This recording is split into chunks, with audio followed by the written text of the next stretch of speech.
चलिए सुनते हैं एक ऐसे इंसान की कहानी जो दावा करता है कि उसने एक दूसरी ही दुनिया देखी है। कहानीकार अहमद फराज का मानना है कि कुछ चीजें हमारी समझ से बिल्कुल परे हैं, पर वो इतने यकीन से ये बात कैसे कह सकते हैं? उनका ये यकीन शुरू हुआ एक खौफनाक रात से, एक ऐसे हादसे से जिसने उन्हें हमेशा के लिए बदल दिया। सोचिए, जब वो 13 साल के थे, फराज अपने दोस्त के साथ एक सुनसान फार्म हाउस में थे, आबादी से मीलों दूर। मतलब वो दुनिया से पूरी तरह कटे हुए थे। रात हुई तो उन्होंने खुद को एक कमरे में बंद कर लिया। तभी कुछ ऐसा हुआ जो हो ही नहीं सकता था। जंगल के अंदर से एक कार की आवाज, और वो पास आ रही थी। इंजन रुका, दरवाजा खुलने और बंद होने की आवाज आई, और फिर कदमों की आहट।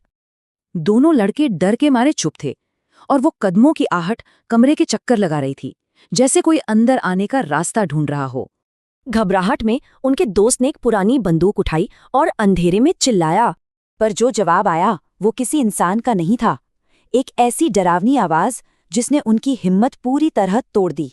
डर इतना ज्यादा था कि वो दोनों वहीं बेहोश हो गए, बस उस खौफ के आगे बेबस। जब उनके घरवाले उन्हें ढूंढते हुए पहुंचे तो एक अजीब बात हुई। उन्होंने सारी मोमबत्तियां बुझा दी थीं, पर वो सब जल रही थीं। अगली सुबह छानबीन करने पर कुछ नहीं मिला, न टायरों के निशान, न पैरों के, कोई सबूत ही नहीं था। बस इसी घटना ने अहमद फराज को पक्का यकीन दिला दिया कि ऐसी ताकतें असल में होती हैं।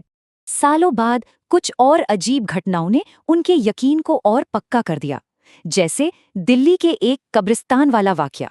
लेकिन ये अजीब घटनाएं सिर्फ सुनसान जगहों पर ही नहीं होती। शहरी किस्से बताते हैं कि ये हमारे बहुत करीब हैं। कई किस्से तो दिल्ली और गुड़गांव जैसे शहरों की शापित जगहों के बारे में हैं। एक मशहूर कहानी है गुड़गांव हाईवे की। देर रात एक कॉरपोरेट कैब जारी थी।